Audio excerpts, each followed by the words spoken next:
puisque Jean-Noël Barrot, le ministre des Affaires étrangères, était avec nous il y a quelques instants après l'arrestation d'un de leurs agents. Benjamin Haddad était avec nous. Pardonnez-moi. Oui, pardonnez-moi. Benjamin. Ils se ressemblent. Oui, non, vous avez parfaitement raison. Ils ont le même discours, mais c'est pour ça. Exactement. Après l'arrestation d'un de leurs agents consulaires soupçonnés d'implication dans l'enlèvement en 2024 sur le sol français, les autorités algériennes s'insurgent après qu'Emmanuel Macron et M. Tebboune avaient acté quelques jours auparavant la fin d'une crise d'une intensité rare. Mais c'est Jean-Noël Barrot, précisément, que je voulais vous faire écouter. Et nous allons l'entendre sur le dossier algérien à l'instant. Si l'Algérie persiste à vouloir expulser ces 12 fonctionnaires français qui avaient 48 heures pour quitter le territoire algérien, alors oui, nous n'aurons d'autre choix que de prendre des mesures similaires. Lesquelles ? Eh bien, je vous l'ai dit. Nous sommes prêts à agir. Est-ce que vous pourriez fermer le consulat de Strasbourg ? Nous sommes prêts à agir, nous sommes prêts à prendre des mesures similaires. Il reste quelques heures aux autorités algériennes pour revenir sur leur décision, dont je le dis, qui est très regrettable. Jean-Noël Barrot, qui était évidemment l'invité des 4V ce matin. Vincent Herouet, tous les matins, nous commentons depuis ces 150 jours Boualem Sansal, et j'ai l'impression que tous les matins, nous disons, sinon la même chose, des choses qui se ressemblent. Oui, c'est pas entièrement faux ce que vous dites là. Est-il besoin d'en rajouter alors ? Non. Ce qui est frappant, c'est que la réaction française est vraiment très déconcertante. Donc, pour résumer, les Algériens virent 12 agents consulaires dépendant du ministère de l'Intérieur, c'est-à-dire que la cible est bien choisie. C'est pas le personnel diplomatique, ce n'est pas non plus les gens de la DGSE, ce sont les gens du ministère de l'Intérieur, qui dépendent du ministère de l'Intérieur. C'est donc Bruno Retailleau qui est dans le collimateur, qui est leur bête noire, qui est le repoussoir, qui est l'ennemi déclaré de la République populaire algérienne. Donc, ils en virent 12. La règle d'or en matière de relations internationales, c'est la réciprocité. C'est-à-dire que, sans même avoir à réfléchir sur le fond du dossier, vous m'expulsez 12 agents consulaires, je vire immédiatement 12 agents consulaires. On pourra en virer d'ailleurs davantage, en prenant en compte le fait qu'il n'y ait que 3 consulats de France en Algérie, alors qu'il y en a 18 plus 2, grâce à M. Darmanin, en France. Non. Donc on vire 12 agents consulaires. Mais là, non. Non, ce que fait la réponse des autorités françaises, c'est on va prendre 48 heures pour les laisser revenir sur leur décision. C'est dingue, on n'a jamais vu ça. Bon. La deuxième chose, et ce qui explique la première, c'est que on fait semblant de découvrir que le président Tebboune n'a pas toute l'autorité. Imaginez-vous qu'en Algérie, il y a des militaires, il y a des généraux. Quand Tebboune dit « le rideau se lève », pour parler de la reprise du dialogue, le rideau se lève, c'est-à-dire que le théâtre continue. Mais que derrière le rideau, en réalité, il y a des militaires cachés. Bon, quelles sont l'alternative ? Quelle serait la politique alternative française ? Ah ben c'est une politique de fermeté, c'est une politique qui se tient. Et pourquoi ne la ferait-on pas ? Ah mais ça c'est une véritable énigme, demandez à Emmanuel Macron. Non mais on a des pistes. Non mais... On peut réfléchir autrement. J'ai pas de réponse, c'était... Alors je vous en soumets une. Est-ce que le fait qu'on veuille libérer Boualem Sansal à tout prix fait que nous sommes sur le reculoir ? Ça s'entend. Non, on ne veut pas libérer Boualem Sansal à tout prix. Ah bon ? Non, il a été fait aux pattes il y a 4 mois, on s'est tué pendant 10 jours, et puis au bout de 10 jours, on a commencé à protester. Et c'est pas à tout prix, on n'exige pas la libération de Boualem Sansal parce qu'il est innocent. On dit, j'ai écouté le président de la République vendredi matin au Salon du Livre, qui explique qu'il avait bon espoir que Boualem Sansal recouvre rapidement une forme de liberté qui lui permette d'écrire, de se soigner. Bon. Ça veut dire qui restera en Algérie, en résidence surveillée. J'entends bien, mais est-ce que ça... On n'exige pas sa libération. Non, mais je vous soumets... On réclame l'indulgence de l'Algérie, eu égard à son âge et à son état de santé. Je vous soumettais des pistes qui pourraient expliquer la diplomatie française. Alors, Jean-Noël Barrot, deuxième passage. Les frais de problèmes entre le gouvernement français et le gouvernement algérien. Et j'ose croire, étant donné son état de santé et sa situation, à un geste d'humanité de la part des autorités algériennes. En tout cas, c'est en ce sens que j'ai plaidé lorsque je me suis rendu à Alger, et c'est en ce sens que je continuerai de plaider. Mais vous êtes confiant ou pas ? C'est le terme employé par le président. Je suis préoccupé par son état de santé et par sa situation, les conditions de sa détention. C'est fou. J'ose croire, il dit. J'ose croire. J'ose croire que voilà, on est réduit à Exactement croire. ce qu'on a senti. Son état de santé, il a raison de s'inquiéter parce que Boualem a un cancer. On l'a vu à l'audience il y a maintenant 3 semaines. Il avait les cheveux, lui qui a, vous savez, il a une tête d'Indien avec une queue de cheval, ça lui donne un petit côté beatnik. Ben, il avait coupé ses cheveux, ils étaient ras. Alors on tond les prisonniers en Algérie. Et puis, il y a aussi les gens qui suivent un traitement contre le cancer qui peuvent perdre leurs cheveux. Dans les 2 cas, c'est inquiétant. Bon, Gérald Darmanin a pris la parole également, soutien à Bruno Retailleau. Écoutons-le. Les insultes et les attaques personnelles dont est visé le ministre de l'Intérieur sont indignes de la part de l'Algérie.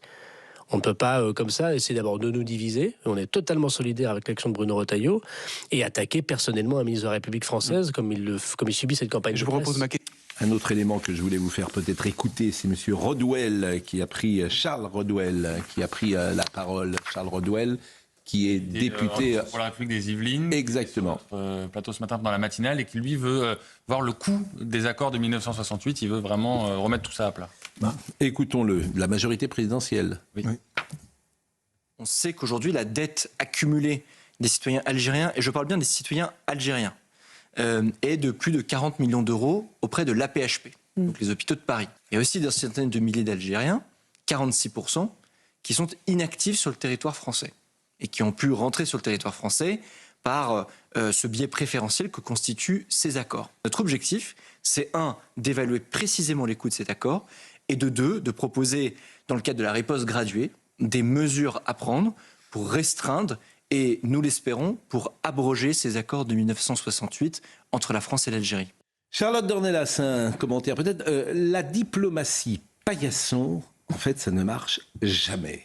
C'est drôle d'ailleurs, parce que ça traverse le temps, mais c'est vrai dans plein de domaines, en fait. C'est vrai dans toutes les relations humaines.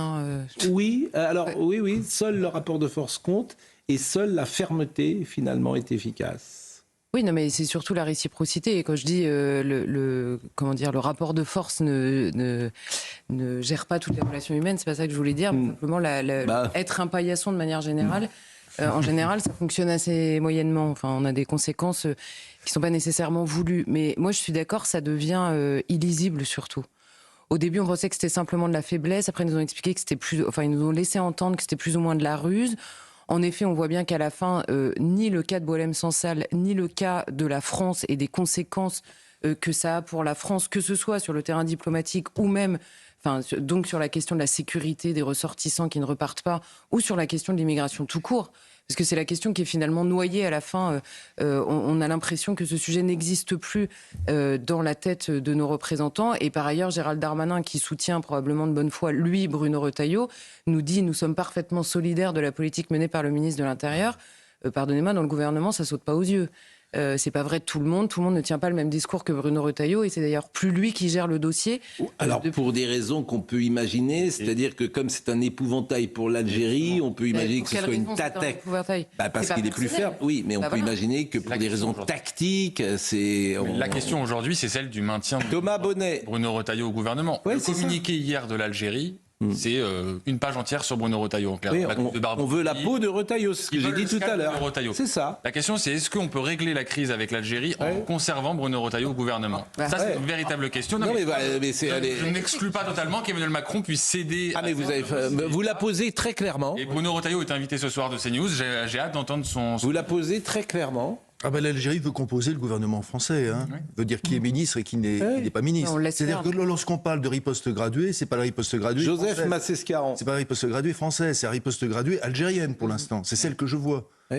Oui. C'est assez pénible d'entendre 150 jours, comme vous l'avez rappelé, après l'embastement de Boualem Sansal, il n'y a pas d'autre mot, des diplomates continuaient de dire, la diplomatie française continuait de dire qu'elle est prête à envisager peut-être de faire ceci, parce qu'elle ose croire que, au terme d'une stratégie d'apaisement et de riposte graduée à laquelle on ne comprend pas grand-chose, peut-être que les Algériens vont changer d'avis. Mais la vraie question, c'est Thomas Bonnet qui l'a posée. Est-ce que l'humiliation suprême, c'est de dire vous virez Bruno Retailleau, et puis les choses peuvent se débloquer? Et donc à ce moment-là, c'est M. Tebboune qui fait le gouvernement. Et on ne touche pas le Premier ministre. Comment ? C'est à vous verrez Retailleau et en plus de ne toucher à rien, ni aux accords de 68, ni au protocole sur les passeports diplomatiques, ni aux 45 millions d'euros dus à la PHP, ni Nathan Devers. Rien. Et en l'occurrence, je pense que cette diplomatie-là, elle repose sur une réflexion qui est fausse, consistant à dire nous avons une histoire complexe avec l'Algérie, donc soyons extrêmement tatillons s'agissant de ce régime. Il faut faire une distinction claire et nette. L'histoire de l'Algérie et des relations entre la France et l'Algérie et de cette histoire-là, elle existe. Et aujourd'hui, ce régime-là, il est un régime autoritaire, il est un régime qui a jugulé tous les droits des Algériens, qui s'en prend systématiquement à la littérature, qui fait fermer des maisons d'édition, qui est dans une campagne de haine absolue contre la France, qui est dans une campagne aussi de haine contre certaines religions, enfin contre certaines conversions au protestantisme qu'il a empêché, qui évidemment nourrit un antisémitisme d'État et qui enferme des écrivains en prison. Si vous voulez, face à cela, je crois qu'il est impossible de ne pas dire ce régime, ses actions sont iniques, ce régime, là, il est en train de perdre, je ne pense pas qu'il en avait beaucoup, toute légitimité, et à partir de là, au nom même de la démocratie, au nom même du bien-être du peuple algérien, il faut agir fermement contre ce régime. Ce pari est simple. Joseph Massescaron, pour terminer sur ce sujet. Mais vraiment assez d'entendre en permanence. Nous avons des liens avec le peuple algérien. Peut-être nous avons des liens avec le peuple algérien, mais moi, je suis désolé, je n'ai pas de lien avec l'histoire de l'Algérie. J'ai pas de lien. J'ai du lien avec l'histoire du Cambodge, du Liban, c'est des pays qui ont qui ont été recréés par la France, avec l'Argentine, le Bénin, ce que vous voulez. Je n'ai aucun lien personnel avec l'Algérie. Mes parents n'en avaient. Mes parents n'en avaient aucun. Mes enfants n'en ont aucun. J'en ai assez que ces liens qui sont. Non, mais c'est la France. On ne parle pas des liens de Joseph Massescaron avec l'Algérie. Je suis sûr que les Français. Mais je suis sûr que les Français en ont assez de. Oui, mais parce que c'est des phrases. Oui, bien sûr. Mais bon. Ce lien, c'est un boulet qui nous entraîne au fond. Mais c'est instrumentalisé. C'est instrumentalisé depuis des années. Il y a un pays qui est comparable à l'Algérie. C'est le Vietnam. Le Vietnam a été une colonie française. Bon, que je sache, le rapport aujourd'hui, le rapport entre le Vietnam et la France n'a rien à voir avec le rapport avec l'Algérie. Et pourtant, ce sont des, on est parti du Vietnam dans des conditions difficiles, comme on n'a pas quitté l'Algérie. C'était une colonie française, de la même manière, etc. Mais les Vietnamiens n'entretiennent pas cette haine contre la France. Et ceux qui sont en France n'ont pas de soucis ni d'intégration, ni d'assimilation, en tout cas d'intégration avec la France. Et il n'y a jamais un souci avec l'immigration vietnamienne que je sache en France. Je suis né, j'entends ça. Bon. Non, vous me regardez avec... Non, mais c'est intéressant ce que vous dites, parce qu'effectivement, il y a en France la plus forte immigration cambodgienne. Bien sûr, il n'y a jamais un problème. La plus forte communauté arménienne. Bien sûr, il n'y a jamais de souci. La plus forte communauté comorienne. Nous avons la plus forte communauté juive peut-être en Europe. Nous avons Il n'y a aucun problème avec ces différentes communautés. Il n'y a de problème qu'avec les OQTF, qu'avec ce pays. On a un véritable souci avec l'Algérie, parce qu'il faut être deux pour faire la paix, mais il suffit d'un pour entretenir une querelle, et les Algériens, jamais ne lâcheront le morceau. Charlotte, alors ce que vous allez dire, en revanche, je crois que c'est vous qui avez dit ça et qui est très intéressant, c'est que M. Tebboune, il n'est pas seul. Il y a les militaires. Et ça, on ne l'a pas dit assez suffisamment ces dernières heures. Les militaires, ils tiennent Tebboune aussi. Bien sûr. Ah ben Tebboune n'est pas tenu par son électorat, parce qu'il n'y en a pas. Bon, ça c'est évident, oui. Charlotte Dornelas. Mais ça regarde l'Algérie. Et après, on change de sujet. Mais simplement, dans ce que disait Joseph, et qui est absolument vrai, c'est que l'histoire, aujourd'hui en France, ceux qui restent marqués par l'histoire de l'Algérie, il y a les pieds noirs qui ont énormément souffert même du comportement de la France au moment de leur retour. Il y a les harkis, et là le lien avec le Vietnam est tout trouvé. Il y a eu les trahisons, à chaque fois ont été les mêmes, et d'ailleurs le comportement de certains militaires en Algérie s'explique par le traumatisme qu'il y a eu au Vietnam d'abandonner des gens à qui on avait promis évidemment de les aider. Et le reste de la population française, et notamment plus jeune, n'a d'histoire complexe avec l'Algérie qu'à travers la question de l'immigration et qu'à travers la question du multiculturalisme imposé par le nombre ces dernières années. La guerre de l'Algérie, moi, dans ma génération, par exemple, c'est un souvenir soit de livres d'histoire, mais c'est vrai. Non, nos parents, c'était présent. Bah, dites pas ça. Oui, nos parents, dans ma génération, nos parents... Donc ça revient au même. Il y en a ceux qui l'avaient... Oui, enfin, il y a beaucoup d'enfants de ma génération dont les parents avaient fait et étaient en Algérie, étaient restés 24 mois, 36 mois. Donc c'était. On dit la même chose. Par exemple, la chanson de Lama, c'est pas un hasard. Elle est venue percuter une société. L'Algérie, c'était un beau pays de ça. Elle venait percuter toute une génération de jeunes gens qui étaient allés se faire parfois trouer la peau entre 54 et 62. Excusez-moi de le dire comme ça. Mais vous avez raison. Mais donc dans les générations. Et c'était très présent dans la fiction. Je crois que c'est dans les parapluies de Cherbourg où le jeune homme il part pour l'Algérie et sa fiancée veut pas qu'il parte. C'était très présent. Tous les gosses qui devaient partir en Algérie dans les années 60, évidemment, vous savez pas ce que c'était, mais croyez-moi, c'était quelque chose. Je vous dis la même chose, simplement. Mais non, mais écoutez, vous êtes marrant. Parlez, écoutez, les jeunes gens qui sont partis en Algérie, mais vous vous rendez compte ce que c'était ? Les gosses du contingent, tu les as envoyés sur le sol. Bon, voilà. Et c'était l'armée française, mais c'était pas des militaires professionnels. Depuis, il y a eu d'autres générations. Oui. Elles n'ont pas. J'entends bien, mais c'est pour ça que j'ai parlé de ma génération. Mais ce que je veux dire à la fin, c'est qu'on a des responsables politiques. Ça fait plus de 60 ans. Oui, ben ça fait plus de 60 ans, mais que voulez que je vous dise, c'est comme ça. On a des responsables politiques qui parlent en permanence comme s'ils étaient soit les porte-paroles 60 ans après du FLN, soit qu'on était encore en 62. Mais précisément, il faut rappeler en une phrase. Nathan Dever, en une phrase. Le régime est arrivé au pouvoir en Algérie. Il y a eu un mouvement social très important, magnifique, qui s'appelait le Irak.